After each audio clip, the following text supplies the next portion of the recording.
two McLarens lock out the front row with Williams, Alex, and Epic Gamer just behind them. We have 5 red lights. It is lights out, and away we go. On board with Flores off the line. Let's see what he can do to defend from his teammate into turn 1. He looks like he's not quite going to be alongside. He sweeps into turn 1 ahead of Michael, so Flores maintains the lead. Epic Gamer looking to try and get past Williams, Alex as well into turn 2. He squeezes him out a little bit, and they are still side by side. Alex will have the inside for the next part of the corner, but I think Epic Gamer will have the better traction, carrying more momentum around the outside, and he will have the move. Oh, he almost loses it on the outside curb, and now he's going to be under threat from 3 cars behind into turn 6. He goes defensive. Curly looking to the inside as well. It is 3 wide on the apex of turn 6. The Haas in the middle of a sandwich, and Curly might even get past all of them here into turn 7, and he has. Curly sweeps around the outside. Synthetic or Williams. Alex is still on the inside. Curly makes contact with him, and Alex is off the track. The Williams has one run well off the track after contact with the Ferrari. Curly still side by side with Epic Gamer, who picks up front wing damage, which is going to really hurt his race this early on. And wow, what a hectic start as Williams, Alex carries it round the outside of the Mercedes, looking down the inside into the next corner, and he's made a stunning move through the high-speed sweepers around the outside. Freak has run very wide. That might allow the Red Bull of Deagle Killer to get involved, as well as Freak now look to the outside for this next corner. He'll have the inside for the next one, and he will have the DRS, I assume, into turn 14. I think they're all going to have DRS. Actually, that might nullify the effect for all of them, as it's very, very close between all of these guys. Track position, but this train is getting very, very busy as we head into turn 6. Is Deagle Killer going to look to the inside? He is, but he's been boxed in by the Renault of Alberto as well. And now Williams, Alex looking to the outside of the Renault. He made a stunning move on the Mercedes the previous lap. Can he do the same this lap? I imagine he probably can, because he will have more grip than that Renault. As now Deagle Killer tries to go around the outside. Look how much speed he's carried round the outside of the Renault, and maybe now that is the sign that the soft runners are now faster than those ultra soft drivers. Yes, and Flores has just been overtaken. Oh wow. Wow, we've missed another battle for the lead of the race, as Michael has moved up into the lead. Let's see if Flores can have anything to say about it as we go into turn 14. Flores will have the DRS. He's got his ERS in overtake mode. Is he close enough?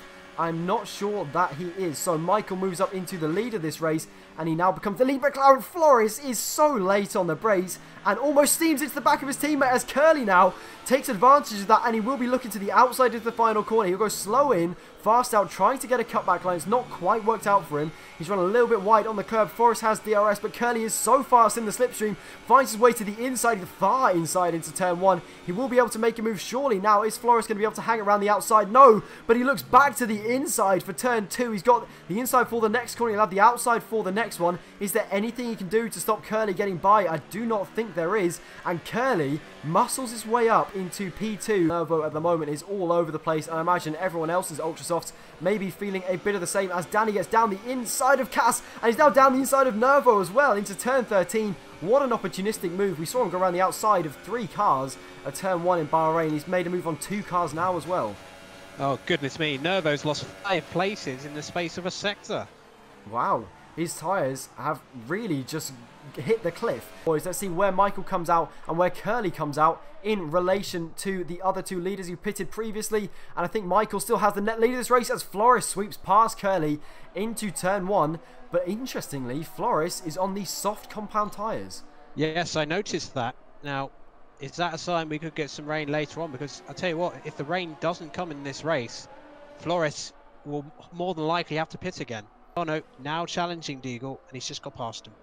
A slips pass down the inside into turn 1. So Yana Racing claims the lead of this race from Deagle Killer, having been sat behind for pretty much the entirety of this race so far. And can Deagle now respond? Yana is probably in a very good position, both tyre wear, fuel and ERS management wise, because he's been sat behind and able to use the slipstream and the DRS for so long. He is probably now in a very good place compared to Deagle Killer. Let's just check. Yeah, he has almost double the battery that the Red Bull has, and that could be crucial later in this race. And both of these McLarens really have to try and clear this Ferrari right now. They cannot risk to lose any more time to Curly and Veloce Olidi, who are directly behind them. Let's go on board with Alex, who isn't really going to fight Flores into turn 14. Flores has turned his battery up to full. Is Michael going to try and follow him through? No, he's not. He's being very, very passive at this point in the race, not wanting to risk anything. Let's see if he tries to make a move into turn 1. It'll be a little bit more difficult, as Alex will have the DRS and the slipstream from his McLaren teammate in front. But can Michael do anything then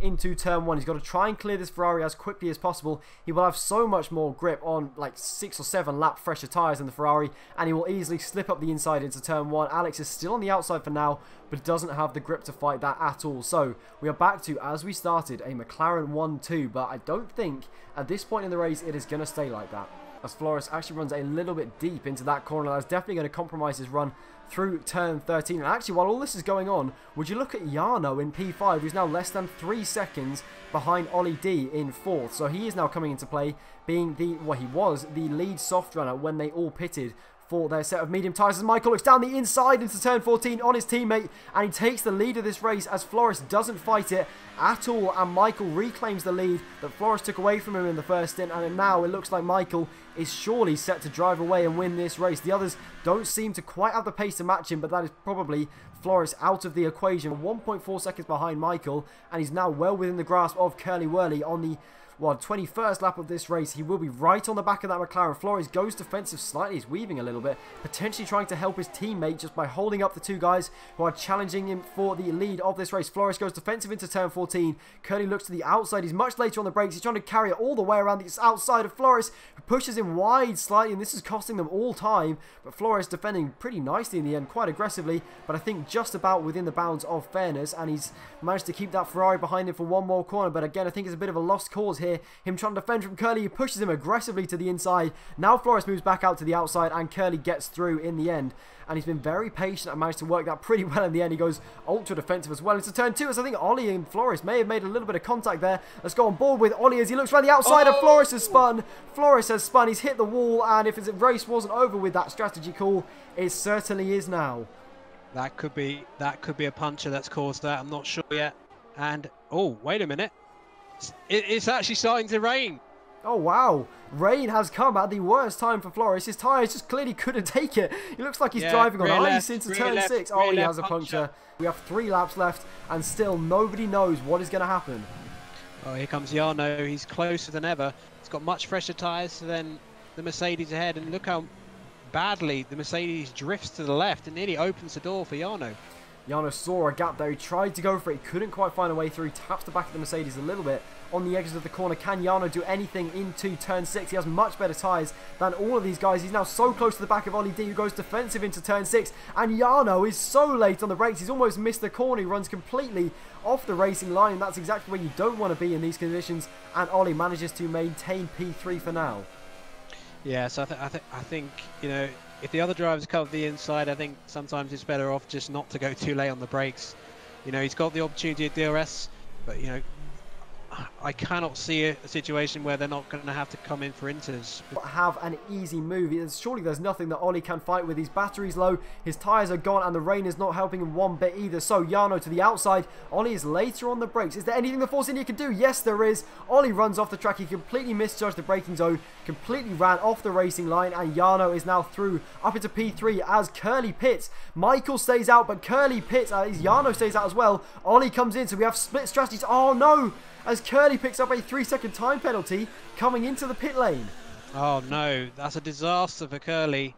But well, this is the critical point in the lead now. Is definitely, well, almost definitely going to have the net lead of this race. The Force India of Cass has run very wide. Curly is cutting his way through the field like a hot knife through butter, and nobody can fight him at all. Yeah, Curly was a second quicker than Michael in sector 2. So Michael's going to be struggling on the power of the final sector.